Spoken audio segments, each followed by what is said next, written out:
kapuso, uulan pa rin po ngayong weekend kaya patuloy po na maging handa. Huling nakita ang low pressure area sa layong 900 kilometers silangan ng southeastern Mindanao. Sabi ng Pag-asa, mababa pa rin ang tsansang maging bagyo ito. Pero posible pa rin itong makaipon ng lakas habang nasa dagat kaya patuloy na mag-monitor. Wala pang epekto sa bansa ang nasabing LPA sa ngayon. Pero simula po sa linggo, posibleng magpaulan na yan sa eastern sections ng Southern Luzon, Visayas at Mindanao. Maliit naman ang posibilidad itong tumawid sa ating bansa. Bukod po sa LPA, tuloy rin ang epekto ng habagat lalo na sa Luzon at Visayas. Base sa datos ng Metro Weather, mataas ang tsansa ng ulan bukas lalo sa hapon. Halos buong Luzon po ang makararanas niyan, pati na ang ilang bahagi ng Visayas at Mindanao.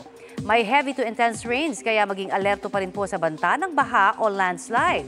Pati sa linggo, posible po ang malawakan at malalakas na ulan sa maraming lugar kaya doble ingat.